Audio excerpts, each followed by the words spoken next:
Je me présente sous le nom de Ndaïdze Kuneker. J'étudie au lycée de la convivialité et je vais vous parler de mon slam que j'ai intitulé La diversité comme une richesse et non une opposition. Avant de commencer, laissez-moi vous dire un truc. Je vais utiliser mon slam pas pour cacher, mais pour révéler des choses, pour révéler une vérité que beaucoup n'osent pas dire. Nous sommes nombreux, diversifiés de couleurs différentes. Nous sommes 88 États, dont 27 sont africains. Nous sommes séparés par un millier d'idéologies, mais notre francophonie assure toujours notre victoire. Laissez-moi vous poser la question, pourquoi nous les humains, nous nous focalisons sur la nationalité, non sur la sincérité, sur la diversité et non sur la vérité, sur le racisme, non sur la pureté, encore plus sur la diversité et non sur la fidélité. La différence ne devrait pas être considérée comme un défaut, mais plutôt comme une particularité conduisant à la modernité. Oui, nous sommes différents, nous avons des peaux différentes, nous appartenons à des cultures variées.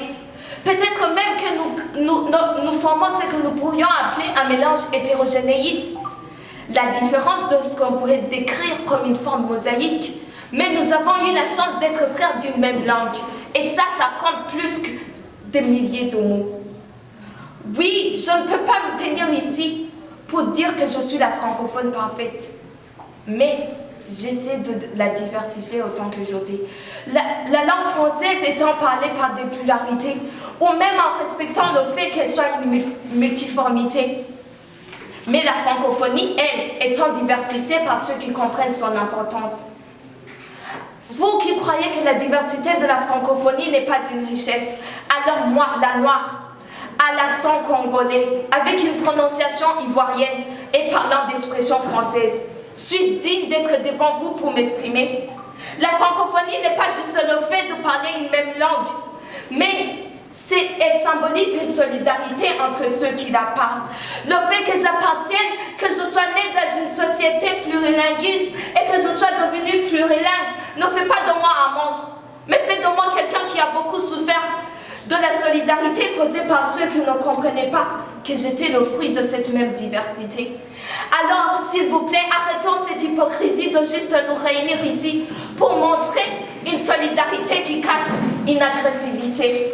Ne célébrons pas une semaine que nous avons dédiée à la francophonie, alors que dans nos cœurs, il n'y a que des pensées de disparité et d'autorité. Pour cette semaine, ayons pour objectif de dire et de défendre que toute différence n'est pas concurrence, que toute diversité n'est pas menace et que toute particularité n'est pas agressivité. Tout ne peut pas être facilité quand c'est nous-mêmes qui créons les difficultés. Beaucoup peuvent, car laissez-moi vous dire que même si j'étais devant un jury ou une cour, accusée par un millier de magistrats, ou même condamnée à perpétuité, n'ayant que pour seul crime celui de soutenir la diversité de la francophonie, je soutiendrai toujours que la francophonie, que la diversité n'est pas mauvaise, mais que c'est nous qui lui avons donné cette définition. Que tout n'est pas combativité ou agressivité, encore plus rien n'est blanc et noir.